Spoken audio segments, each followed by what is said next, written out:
বর্তমান সরকারকে অনভিজ্ঞতা এবং ষড়যন্ত্রের মাসুল দিতে হবে, এটাই সত্য। এখানে অনভিজ্ঞ লোক অনেককে আপনারা সম্পৃক্ত করেছেন, বিতর্কিত অনেক লোকদেরকে আপনারা সম্পৃক্ত করেছেন। হাসিনার তাবেদার বাহিনীরা এখনো সরকারি চাকরিতে বহাল আছে বিভিন্ন জায়গায়, আমি একটা জায়গায় বলবো না, বিভিন্ন জায়গায়। সুতরাং তারা হাসিনার কাজ করবে, আপনার কাজ করবে না। এখনো কোনো বড় দুর্নীতিবাজ ধরা পড়ে নাই, এটাই দুঃখের বিষয়। সরকারকে এটা বুঝতে হবে, অনেকগুলি শূন্য যদি পাশে বসান, পাশে যদি এক না থাকে, দুই না থাকে, এই শূন্যগুলির কোনো দাম নাই। আপনারা কিন্তু এখন একটার পাশে একটা শূন্য যোগ করতেছেন, দালালদেরকে একত্রিত করতেছেন, দালালদেরকে বিভিন্ন জায়গায় পদায়ন করছেন। তাদের কাছ থেকে নতুন জেনারেশনের জন্য মঙ্গল কিছু কামনা করবেন না। এলডিপি আপনাদের সাথে আছে, এলডিপি আপনাদের সাথে থাকবে, শক্তভাবে থাকবে, কাপুরুষের মতো থাকবে না। যদি মাঠে ময়দানে আপনাদেরকে সাহায্য করার জন্য সংগ্রাম করতে হয়, আমরা থাকব। কিন্তু আপনারা যদি ফেল হয়ে যান, তাহলে জাতির জন্য একটা বিপর্যয় আসবে। আপনারা সময়টা নির্ধারণ করেন এবং নিজকে সামাল দেওয়ার জন্য ব্যবস্থা করেন। আপনাদের মধ্যে অনেকে বেসামাল আছে, মনে হয়েছে মন্ত্রী হয়েছে, ফ্ল্যাগ উড়াচ্ছে, অনেক কিছু হয়ে গেছে। অনেক কিছু হয় নাই।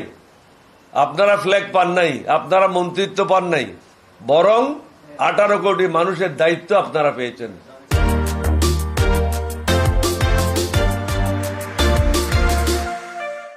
সেই দায়িত্বটা কিভাবে পালন করবেন, মেহরবানি করে সেটা বোঝার চেষ্টা করেন।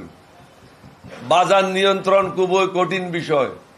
সিন্ডিকেটের হাত থেকে এখনো মুক্ত হয় নাই, চাঁদাবাজদের হাত থেকে এখনো মুক্ত হয় নাই। এই চাঁদাবাজিতে শুধু রাজনৈতিক দলের সদস্যরা না, পুলিশের সদস্যরা এটার সাথে জড়িত। পুলিশ যদি জড়িত না থাকে, কোনো থানায় চাঁদাবাজি হতে পারবে না। আমি মনে করি প্রধান উপদেষ্টা মহোদয়ের উপর উচিত হবে আপনি দিক নির্দেশনা দেন প্রত্যেকটা ওসিকে, যে আপনার থানায় যদি, আপনার এলাকায় যদি কোনো অন্যায় কাজ সংগঠিত হয়, তাহলে আপনাকে এটার জন্য দায়িত্ব নিতে হবে, আপনার বিরুদ্ধে ব্যবস্থা নিতে হবে, আপনাকে চাকরিচ্যুত করা হবে। আপনার এলাকাতে যদি চাঁদাবাজি হয়, আপনাকে জেলে দেওয়া হবে, আপনাকে শাস্তি দেওয়া হবে। এই ধরনের জবাবদিহিতা নিশ্চিত না করতে পারলে চাঁদাবাজদেরকে বন্ধ করা যাবে না। চাঁদাবাজেরা 60-40-তে চলে যায়। আপনারা বুঝেছেন 60-40 কি? যারা সরকারে আছে তারা হলো 60%, যারা সরকারে নাই তারা হলো 40%। 60-40-তে চলে যায় সবসময়। এইগুলি বন্ধ করতে হবে। পুলিশের পক্ষে এটা বন্ধ করা খুবই কঠিন বিষয় নয়। সবচেয়ে গুরুত্বপূর্ণ বিষয় হচ্ছে, এই সরকার এসেছে ক্ষমতায় প্রায় 3 মাস। জনগণের রক্ষিত টাকা ব্যাংকে আছে, কিন্তু আমি আমার টাকা উত্তোলন করতে পারছি না। এটার জন্য প্রধান উপদেষ্টা মহোদয় কি উত্তর দেবেন? আমার টাকা আমি পাচ্ছি না, কি কারণে পাচ্ছি না? তাহলে আপনারা 3 মাস কি কাজ করলেন? আমি যদি ব্যাংকে যাই, আমার প্রয়োজন 5 লক্ষ টাকা, আপনি আমাকে দিচ্ছেন 5,000 টাকা। এটা কি আপনি আমাদেরকে দক্ষিণে দিচ্ছেন না দান খয়রাত করছেন? আমার টাকাটা আমাকে ফেরত দেবেন। এটাতে এত সমস্যাটা কোথায়? আপনি এটা ব্যবস্থা নেন, জনগণের দুঃখ দুর্দশা বুঝার চেষ্টা করেন। আগামীতে রমজান মাস আসছে, এই সমস্যা আরো প্রকট আকার ধারণ করবে। এখন থেকে যদি পদক্ষেপ না নেন, তাহলে বাজার নিয়ন্ত্রণ করাও সম্ভব হবে না এবং মানুষের পকেটে পয়সাও থাকবে না, তার নিজের টাকা ব্যাংকের মধ্যে আটকে থাকছে। সিভিল প্রশাসন এবং পুলিশ প্রশাসন সম্বন্ধে আমি বলেছি, এখনো তারা টাকা নিচ্ছে। আমি নাম বলতে চাই না। একজন ওসি আমার বাসায় আসছে, তাকে জিজ্ঞাসা করলাম তোমার পোস্টিং কোথায় হয়েছে? বলে স্যার অমুক জেলায়। তো অমুক জেলায় পোস্টিং হয়েছে, কোন থানায় গেছো? বলে স্যার এসপির কাছে গেছিলাম, এসপি কে বললাম আমাকে একটা পোস্টিং দেওয়ার জন্য। তখন এসপি বলল 10 লক্ষ টাকা লাগবে। আমি ওকে বললাম এখনো কি টাকা লাগে? বলে স্যার আগে 40 লক্ষ টাকা লাগতো, এখন 10 লক্ষ টাকা লাগে।